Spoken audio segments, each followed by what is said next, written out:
Hello everyone, you've found Nintoonist coming at you with another TF2 gameplay video. In this video I am playing the spy, or should I say the spy, because he is French. Alright,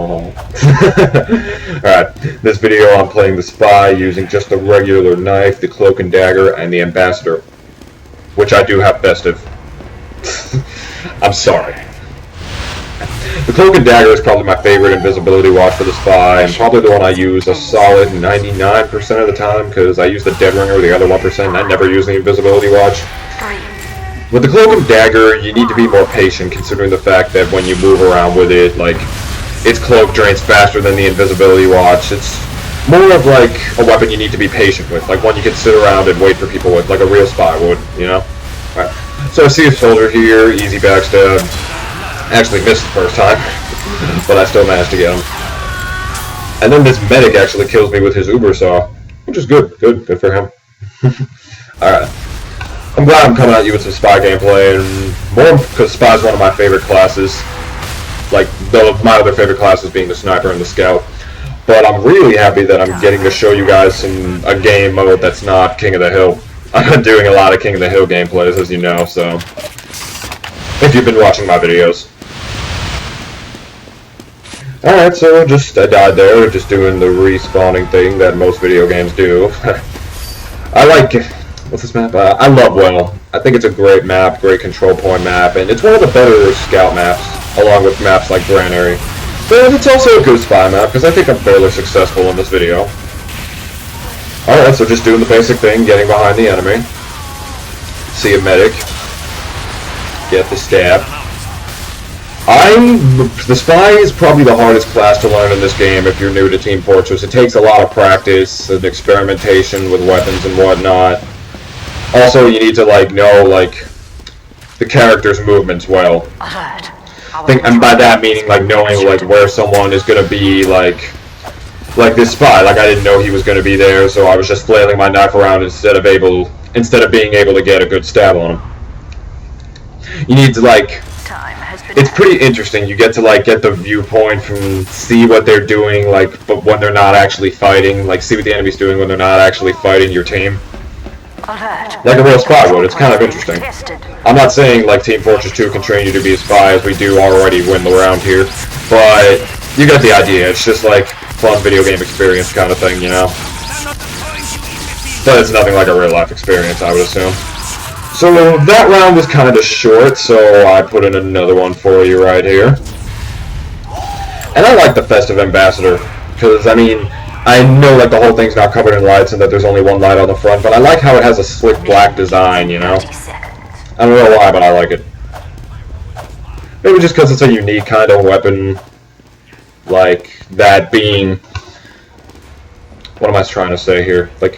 Just that it's different than the other main ones, I suppose. Different things are cool. Mission begins in 10 seconds.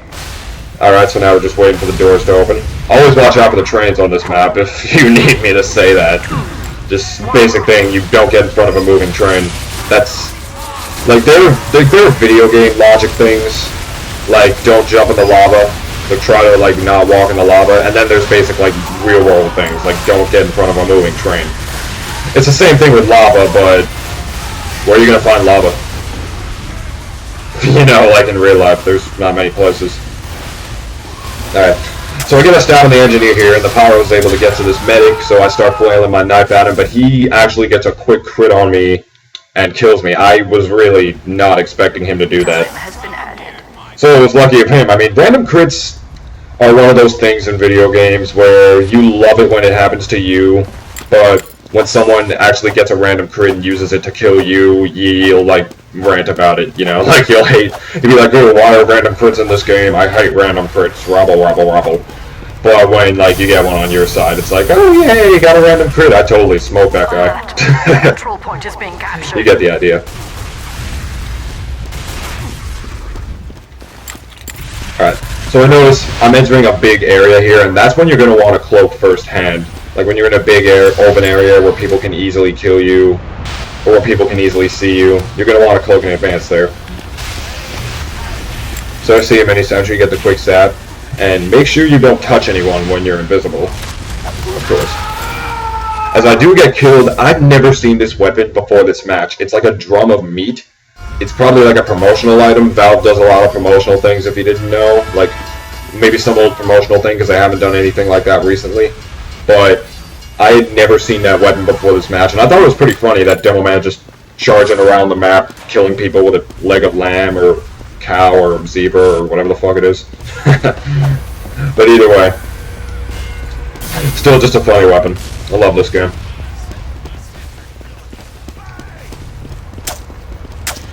Alright, so I'm kind of on a cold streak here, but I see that same Demo Man, and I'm able to two-shot him with my Ambassador, which is good. Got my little revenge on him for hitting me with meat. Never a good thing. Never want to die to a piece of meat. Imagine if someone died like that in real life. It'd be impossible for him to be embarrassed, because he'd be kind of dead, but but still, you know. You got killed by a leg of lamb. Pretty humiliating. And the thing I love about the Cloak and Dagger most is the ability to have infinite cloak when you're standing still. So you can just basically camp behind the enemy and just wait for someone to show up. Some people think it's cheap. It's not. It's not cheap. It's because you gotta like be patient and wait for people, which is not a cheap maneuver. It takes skill, or at least I think so. Well, not skill. It doesn't take skill. It just takes patience, and I think patience takes skill, in a sense, because some people have difficulty being patient. But that's normal, you know.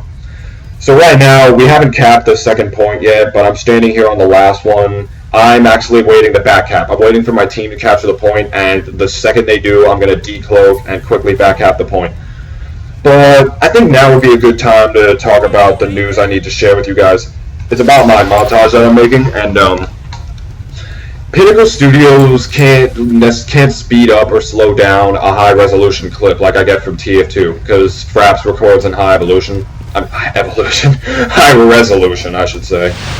And it can handle it because I'm using this video to film. I'm using this video with Pinnacle right now, but it can't really handle high resolution clips all that well. So I'm still gonna use Pinnacle to make my montage because I can still use music, effects, all the stuff that I need. But there were parts of the video I wanted to speed up and slow down, and it kind of upsetted me that I couldn't do that. So in a couple of months, I'm gonna get a better program to film my TF2 videos with.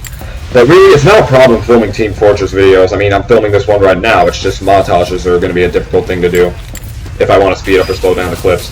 So, if you want to be a Let's Player, Pinnacle Studios is one of the best, if not the best program you can use, because you can directly use a Dazzle capture card to import your game into the program, and then use Audacity, and while using Audacity to do your commentary. But when it comes to high-resolution clips and montaging, Pinnacle's a pretty crappy program for that. So if you're planning on doing more modern video games like Team Fortress 2 or Call of Duty, Battlefield, things like that, and if you want to do montages for it, I wouldn't recommend using Pinnacle. If you want to be a Let's Player, Pinnacle is what you need to use. So I'm precariously perching myself underneath this stairway. The enemy can't necessarily get onto the stairway unless they crouch, so therefore they won't really be able to touch me or find me. Because, you know, if they touch you while you're invisible with the Cloak and Dagger, you do become visible to them. So I noticed we're capping the point here, so I quickly run back to see if I can cap it. There's a Demo Man, he starts shooting stickies. Someone gets on the point, the engineer gets in front of me, backstab him, and then I die to the Demo Man's grenade launcher. I got pretty close to capping the point there, though. But I didn't. It's not a big deal, though. So what was I saying? Oh yeah, I was just purging myself under the stairwell because it's a pretty good place to hide since no one really ever tries to crouch down there that much. So it's good for the spy. So I noticed the train's coming, I lay low to the left for a second, and I try to see if Valve animated it through the tunnel, and they do. Valve really works everything to perfection with their games. I do love the company. So yeah, I don't know when my montage is coming out, but it will be in the next week or the next couple of weeks or two. But right now, I'm gonna have to end this video off where we won the round. So thank you for watching. Like and subscribe if you like this video, and I'll see you soon.